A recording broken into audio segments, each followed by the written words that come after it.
Part 2. The Neon Knight Unchained. Questionable Choices, and the Ice-Catching Spectacle in Batman Forever and Batman and Robin. This part of the book is divided into 3 sections, the first of which is titled, Who's Afraid of the Big Black Bat? Joel Schumacher as a Cinematic Trespasser. Batman's exploits across a variety of media are often seen as a direct reflection of the specific times during which these productions were developed, catering to the respective social moods or conforming with the artistic preferences. This is the case with the Batman of 1966, which was heavily influenced by pop art and the original wartime silver screen portrayal of the Dark Knight, or rather patriotic knight for that matter, in the 1943 Columbia Pictures series Batman, with Lewis Wilson starring as the main character, essentially a masked government agent chasing the evil Japanese saboteur Dr. Daka. However, there are some iterations that happen to be out of or ahead of their time, waiting to be rediscovered or appreciated anew long after its initial release. This could be the case with Joel Schumacher's Batman duology of 1995 and 97, as they saw conflicted receptions during their theatrical run and still seem to offend many Batman followers as the most convoluted attempts at a live-action feature starring Bob Kane's and Bill Finger's hero. Besides its lack of cosplay-generating energy, as demonstrated by Patrick H. Willems in the video commentary cited in the previous chapter, Schumacher's flicks still elicit discourse informed by the logic of not like the others, which I discussed in the introduction as an enduring strategy of reading Schumacher's films in the light of the earlier or later Batman blockbusters, marked by the distinctive visions given by Tim Burton and Christopher Nolan. Importantly, there is virtually no interest at all in understanding what the Schumacher-directed Batman movies are on their own and how they may stand out among their strong competition. To account for the usually unappreciated nature of Schumacher's lighter Knight, one has to look at the broader legacy of the director's filmography, whose single yet most prominent motif is unapologetic courage to go against conventional tropes and expectations in any genre with which he had the opportunity to engage. In the 19th episode of the animated show, The New Batman Adventures, called Legends of the Dark Knight, which is in the 3rd season of the highly acclaimed Batman the Animated Series and originally aired in the USA on October 10, 1998, an interesting cameo occurs as the episode itself tries to offer an anthology-like look at the perception of Batman. The main heroes here are Gotham City kids wandering through Gotham's streets and trying to figure out the true nature of the city's protector by suggesting their own ideas about the definitive representation of Batman, which manifests here with a visual reference towards the aesthetical and conceptual models clearly inspired by the infamous 1960s Batman TV show, and the much harsher and more brutal take obviously inspired by Frank Miller's The Dark Knight Returns from 1986. The clash between these two visions of Batman as a cheerfully colorful crusader on the one hand and a grim vigilante serving as a punishing force to all his enemies on the other. Quite symbolically, in the middle of the episode, after the 1960s themed segment and just before the entrance of The Dark Knight Returns influenced parable, a funny moment occurs as the main protagonists, referenced as Matt, Carrie, and Nick, are passing by a Gotham department store with a mannequin standing just before the main entrance of the shopping mall. Right there, a long-haired boy appears who seems to be deeply affected by the extravagant clothes hanging on the store's mannequin. He interrupts the protagonist's conversation about the real qualities of a Batman figure by adding his own take while at the same time hugging a pink scarf. "I love Batman. All those muscles, the tight rubber armor, and that flashy car. I heard he can drive off the walls." The only reaction he gets from his peers, however, is, "Yeah, sure, Joel." The genuine brilliance of this short nod to Joel Schumacher himself reflects the symptomatic split of the director's take on Batman, situating Schumacher's Knight rightfully but also tragically for his generally unfavorable perception by the majority of Batman fans somewhere between the post-Adam West sentiments and the Tim Burton Frank Miller ideas about the seriousness of the main character, here manifested through the gothic lenses provided by Burton and the dystopian variant as portrayed in Miller's graphic novel. This brief scene from the Legends of the Dark Knight episode is also meaningful in its portrayal of the animated avatar Joel as some kind of wannabe window dresser, which serves accurately as a reference to Schumacher's real-life artistic origins. Born on August 29, 1939, Joel Schumacher graduated from Parsons School of Design in 1965 and entered the film business originally as a production and costume designer, with his debut in Play It As It Lays, directed by Frank Perry in 1972. As Schumacher himself often admitted, the real breakthrough in his film career came with Woody Allen's Sleeper in 1973, a wacky comedy referring to futuristic dystopian themes, as Allen himself seemingly pushed the future director of Batman Forever into abandoning his designer position and moving into directing territory. Quote, "It was Woody Allen who changed my life. In Christmas of 1971, he hired me to do the costumes on Sleeper. We happened to be in the Rocky Mountains, which was very unusual for Woody to leave New York, and he encouraged me to be a director, but said that first I had to write. He said, 'You're clever and funny. I think you can do it.' And he gave me some very good advice. He said the most important thing about writing is that you must finish it, and people must read it." End quote. It seems that Schumacher actually took to heart Allen's comments, and Schumacher's philosophy of making films fundamentally entertaining for the audience became a common leitmotif in his filmography, which is filled with wacky ideas and over-the-top performances aimed primarily at the cinema of attractions vibe, that it should be first aesthetically pleasing. With this particular idea in mind, and at the beginning of Schumacher's retrospection, which will come next, it is even more moving to look now at the widely commented on apology from Schumacher for the final controversial Batman and Robin. Batman and Robin public reception. In 2009, Batman fans received special editions of the classic 4 Batman films, directed respectively by Burton and Schumacher, as part of Batman the Motion Picture Anthology, 1989 to 1997, formatted exclusively for the collector's DVD version.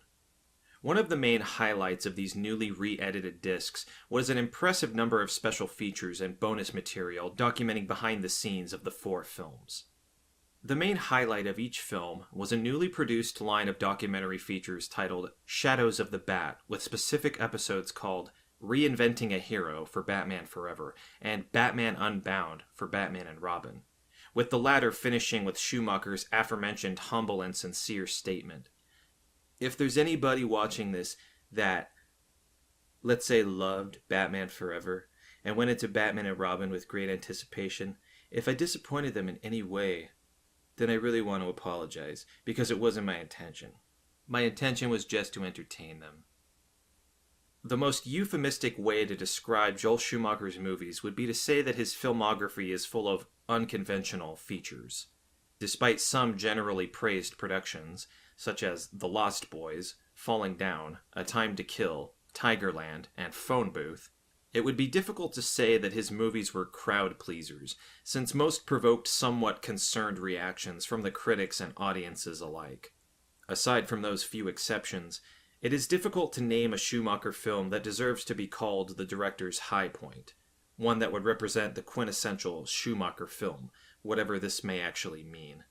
The very fact that there is no simple formula for Schumacher's typical work, and that the director himself is remembered by many mostly as Batman's rubber nipples guy, should not lead to the misconception that his other work had nothing to offer filmgoers. On the contrary, Schumacher's filmography, spanning 23 feature-length films, presents quite a task when trying to single out a title one could define as typical, ordinary, or conventional. After Schumacher's death in 2020, in the rightly titled essay, Remembering Joel Schumacher, a stylish director who was always willing to take chances, Variety's Owen Gleiberman made interesting observations on the director's approach to filmmaking, pointing out Schumacher's unwillingness to be restricted by the established aesthetic premises or commercial expediency. Gleiberman notes, "In each picture he directed, he tried for something, and it's to his credit that he never let too much caution or good taste rein him in. The best of his films were animated by fluky humanity, an unruly sympathy for outsiders, and a desire to see where their odysseys would take him. Schumacher, at his best, was a rhythmic visual craftsman who knew how to stage a commercial film so that it imprinted itself on your mind's eye. 30 years after seeing Flatliners, I can't shake its burnished look of macabre fluorescence, and 40 years after Schumacher's first film as a director, The Incredible Shrinking Woman, I still relish the contact high I got from the outlandish, gender-flipped spirit of the psychedelic design. Did he become a really good director? At his best, he did. That's because he never stopped taking the chances that make you one. Arguably, this notion of Schumacher as a wayward spokesman for the outsiders might be the best epitaph for a director whose portfolio included such varied yet commonly themed pieces as the 1990 odyssey of a spiraling American yuppie in the gruesome Falling Down, or a disfigured opera singer becoming a haunting stalker in the bombastic and overproduced The Phantom of the Opera. The venture of a group of modern Frankenstein-like medics outside the liminal space of life and death in Flatliners, and a similar journey of young soldiers to the eponymous no man's Tigerland, which exists between the land of their previous carefree life and the anticipated horrors of war. The first thing one notices about Schumacher's works is that sympathy for the lawbreakers and lawbreaking as a mode of living and creating, since, as Glaberman stated, taking chances was probably the underlying strategy in most of his films, result in their discordant reception. Without being too Freudian about that particular trait of Joel Schumacher as a filmmaker, there may be a significant clue in the rebellious attitude dating back to a young age which, as Schumacher himself admitted, had a substantial influence on both his moral and artistic preferences. In a very honest and outspoken interview with Vulture journalist Andrew Goldman, Schumacher was asked explicitly how his experiences growing up in 1950s New York had impacted his homosexual and drug-related coming-of-age at the time. Quote, "The whole thing started as a joke, when I was asked by journalists some questions and I said, 'I'm overpaid, I'm overprivileged, and I'm oversexed.' That was a joke. Most gay men have many partners because it's not a very no culture. I started drinking at 9, smoking at 10, and fooling around sexually when I was 11. I don't know if it was legal or illegal, I just knew you didn't talk about it. But I had 3 girlfriends I had sex with, and some of the guys on my baseball team, and a couple guys in high school. I had my first love affair when I was 15 to 17, and he was 17 to 19. That was the first time I remembered really being in love with someone, or let's say, infatuated. But we both had girlfriends. At that particular time, there were no magazines that dealt with homosexuality, no newspaper articles, there weren't books, there was no education about all of this. I just was who I was." End quote. The most significant insight from that particular conversation is Schumacher's very accepting, unbiased, even quite idealistic attitude, evident in the disclosure about private sexual openness. It may explain why later Schumacher gave preference to a variety of characters equally openly interested in overstepping the boundaries or going beyond the acceptable in their cinematic exploits.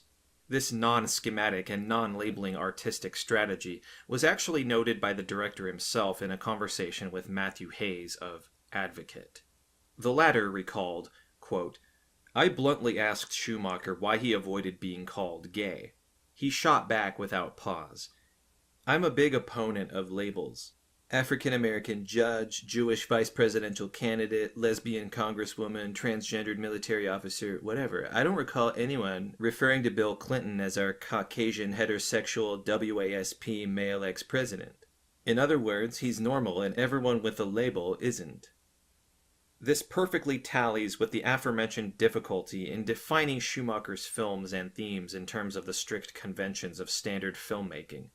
Both visually and tonally, it would be reasonable to assert that Schumacher was not actually interested in conforming to any paradigms or style in his films, and a less discerning viewer would see them as a traditional horror vampire tale, The Lost Boys, a war drama, Tigerland, a journalist's biopic, Veronica Guerin, 2003, a David Fincher's Seven ripoff, Phone Booth, a medical thriller, Flatliners, and a neo-noir detective story, 8mm.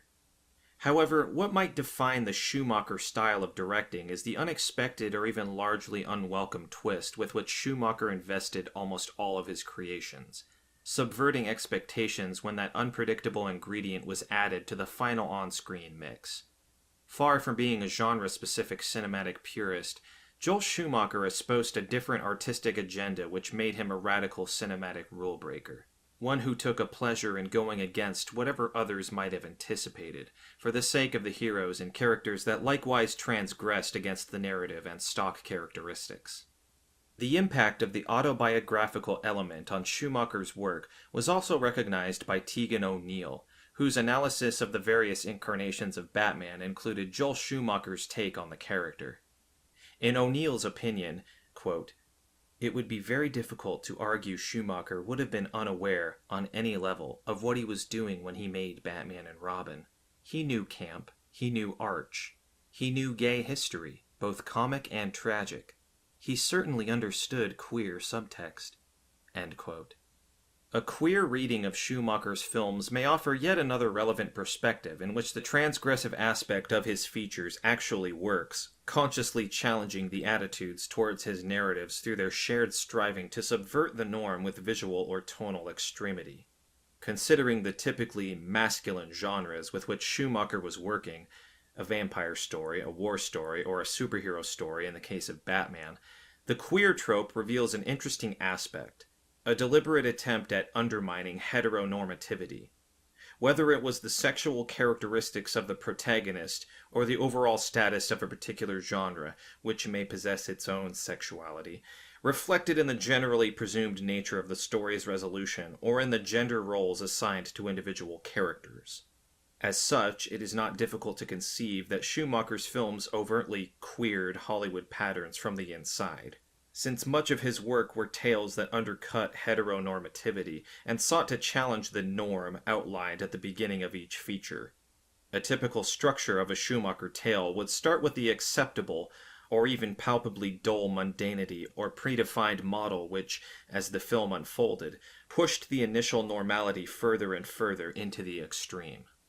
Schumacher's debut as a feature-length movie director with the 1981 The Incredible Shrinking Woman was the forerunner of this approach, portraying its main protagonist played by Lily Tomlin as a typical 1980s housewife, whose figure and surroundings reflect the most stereotypical notions of suburban culture and gender-specific roles. Considering the involvement of both directors in the Batman franchise, it is curious to see how close The Incredible Shrinking Woman actually is to Tim Burton's Edward Scissorhands, being a similarly suburbia-set comedy horror which, as with the latter, confronts the American archetype with fantasy. Significantly, however, the perspectives of both creators are quite distinct.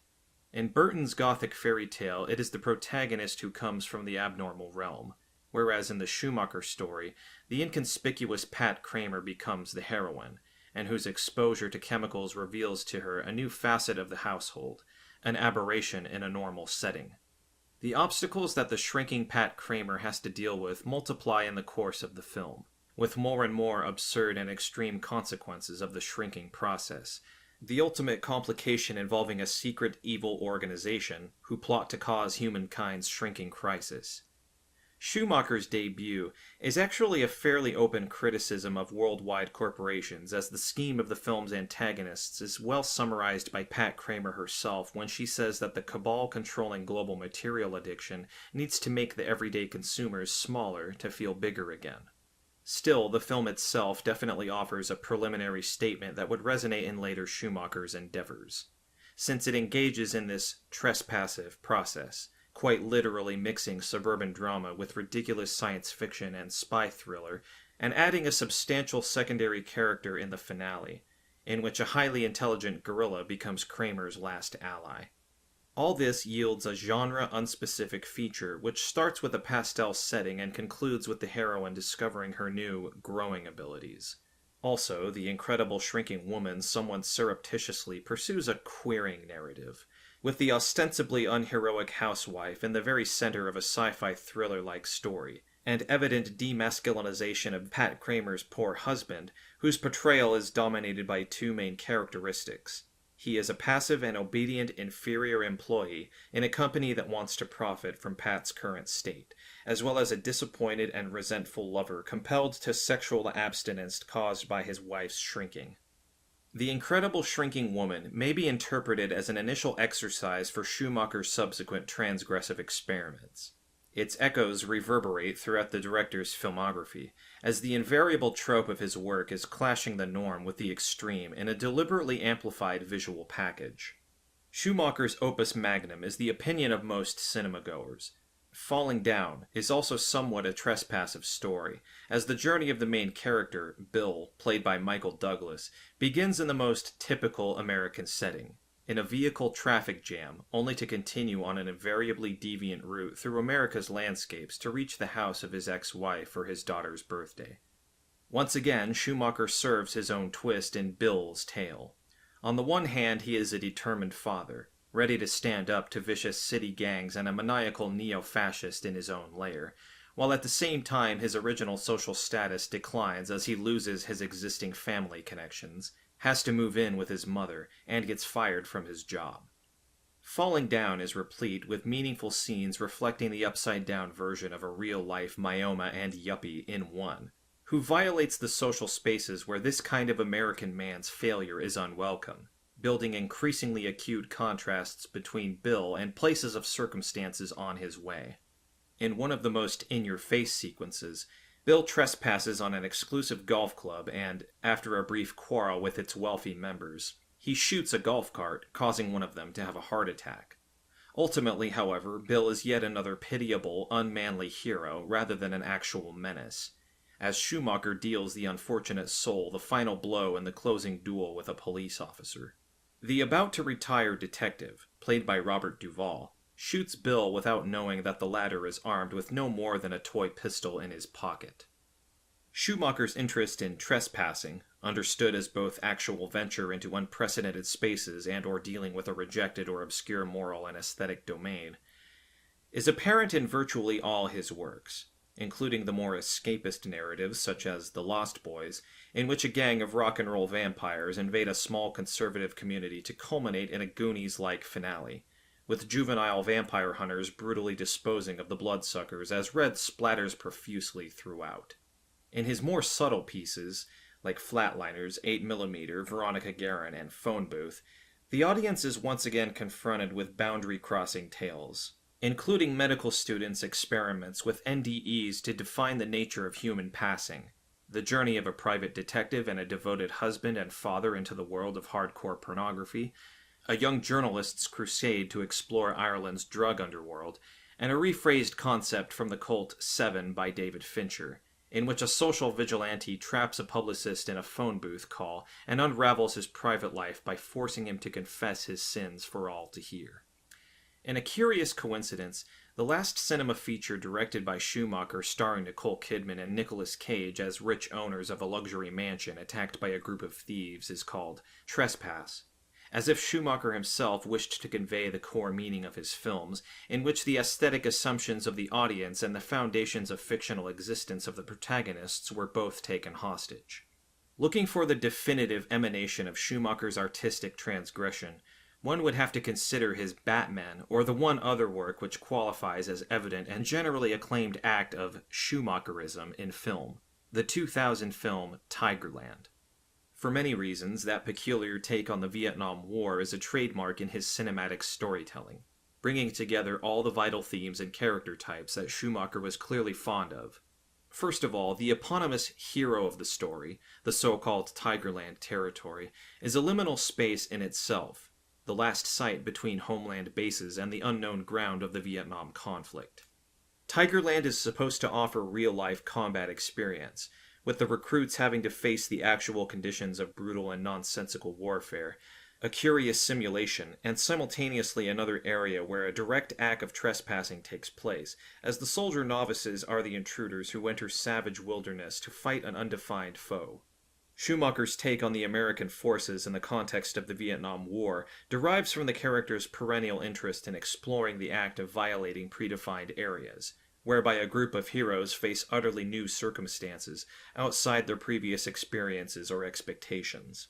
To this end, Schumacher conceives one of his most iconic and fully developed protagonists, Boz, played by Colin Farrell. Boz is yet another recruit sent to complete training before participating in the ongoing war. but he is clearly depicted as the ill-fitting element in a homogeneous group of determined young men. Boz is a rebellious free spirit who openly disrespects his superiors and introduces an element of chaos and doubt into the factory-like formation of cannon fodder. The principal conflict between Boz and the group's most gung-ho recruit, Wilson, follows Schumacher's typical opposition, where an absurd individual like Wilson, bloodthirsty and incensed at Boz's frivolity, is set against Farrell's character, who actively seeks to undermine the hypermasculine nature of the entire setting, though not to escape from it, as throughout the story Boz develops a unique rapport with the other soldiers, but rather to subconsciously deconstruct the image of a soulless soldier. Sustaining the essential motif, Boz is precisely a trespassing type of hero, who encroaches on the space of Vietnam-related testosterone-driven imagery and ushers in an unexpected element of likability and common sense into this mechanical mode of producing a regular army. An interesting insight into Tigerland's chief premise is provided by Schumacher himself, who, in a 2000 interview with Charlie Rose, shared some significant remarks about that particular picture. Asked to highlight the main points in his story of the Vietnam War, Schumacher commented, "It's really not about the Vietnam War.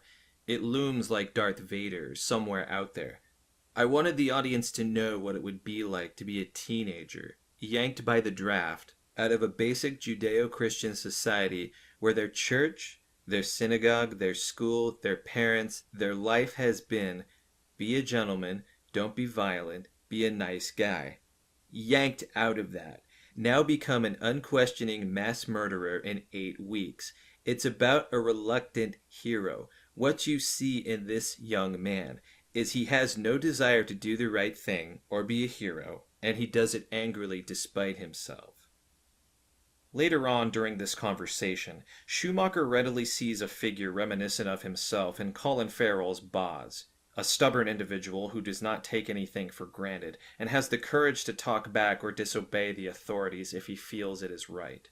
Although it is always risky to read a single text as a direct manifestation of the author's own attitudes or preferences, it seems that Tigerland is a Joel Schumacher film through and through, from exploring the geographically liminal space between American and Vietnamese territory to Boz's mindset, which compels him to question the conflict itself as well as the presumed norms that the largely acquiescent teenagers are expected to comply with. One could use this particular approach to explain Joel Schumacher's general treatment of the expected norms of filmmaking, as he often emulates Boz's recalcitrance and unwillingness to follow the established patterns. However, this may sound quite strange when speaking about a director who had earned a reputation for bringing in substantial revenue from his John Grisham's adaptations or, most notably, taking the helm of the Batman franchise. The trick is to notice that rebellious nature even in Schumacher's most blatantly commercial productions, which nevertheless delivered rather unexpected visions which went against the predefined aesthetic norms, just like Boz's actions exposed the Army's toxic and unproductive schemes. In a brief outline of the most essential of Joel Schumacher's contributions to the Batman cinematic series of the 1990s, Akiva Goldsman mentioned one particular thing. The movie, Batman Forever, was bigger and more welcoming. This one simple statement epitomizes all the crucial changes that are relevant today with regards to the director's impact on the Dark Knight's exploits. Without doubt, his approach was way more bombastic in terms of visual design. But it is the other quality asserted by Goldsman, the welcoming aspect, that requires an explanation here. On the face of it, Goldsman must be thinking about the 1995 Batman Forever, a more family-friendly and broadly acceptable crowd-pleaser than the dark and twisted gothic fairy tale of Tim Burton's previous Batman Returns. As I explain later, Joel Schumacher was brought in as Batman's director in an effort to reclaim a more inclusive iteration of the character, one more appropriate for regular moviegoers and commercial licensees alike. However, hiring Schumacher proved to have a much greater impact on Batman's aesthetic and tonal makeup, as the author succeeded in retelling Batman mythology relying on his very own taste, trespassing the norms of a guaranteed blockbuster for the sake of an unsettlingly more nuanced subtext grafted into the character's lore and meaning. The welcoming aspect should rather be construed as a direct corollary of Schumacher's original need for unlabeling, since his version of Batman is just that. A dissonant addition to a strictly delineated territory that the director now expands with unprecedented motifs and the most aggressively colorful embodiment to supplant the previous noir-driven homage from Burton. Evidently, Joel Schumacher changed the look and the feel of Batman on screen, and yet remained true to his personal inclination of provoking and subverting the general notion of the character.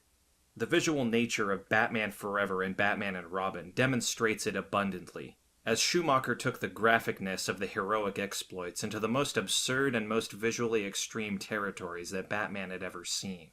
A New York Times reviewer observed, quote, "He steered the Batman franchise into its most Baroque territory, but it may be the most succinct encapsulation of the Schumacher style, a big and gaudy, colorful and stylish, cheerfully unapologetic crowd-pleaser."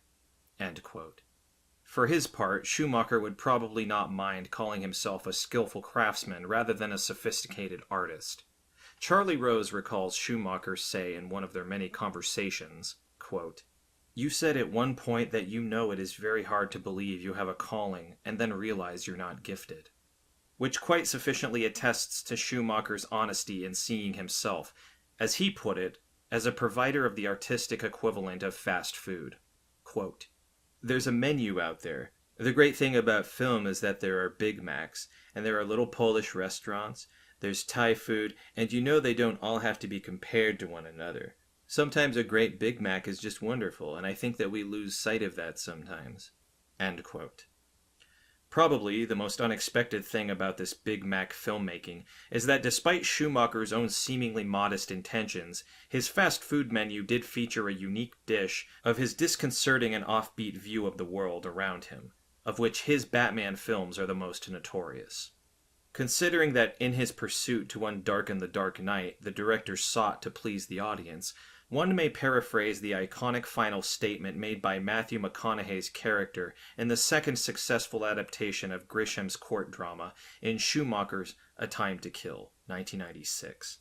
In the movie, defense attorney Jack Brigance, McConaughey, delivers his closing argument, calling for empathy towards a vigilante-turned-father, Carl Lee Haley, played by Samuel L. Jackson, who had stood trial for killing his daughter's murderers. Brigance is trying to sway the largely white jury to acknowledge the tragedy of an African-American girl brutally violated by local hillbillies. Anyone asking for Schumacher's Batman to be recognized could rehash Brigance's brilliant speech. Can you see him? His ridiculed, ignored, rejected, soaked in neon vision, left to oblivion. Can you see him? I want you to picture that particular Batman. Now imagine he is the Batman that you cherish. Since the overall hallmarks of a Schumacher film have been established, now is the opportunity to answer the questions cited in the title of this section. Yet another quote from a Schumacher character. "Who's afraid of the big black bat?" As fear may not be the best way to put it, it is most certainly Joel Schumacher who encourages us to trespass on uncharted Batman territory and solicit some recognition for the unorthodox, tradition-defying vision of this iconic hero outside his most widespread depiction based on visual and psychological darkness. And so, finally, enter the Neon Knight.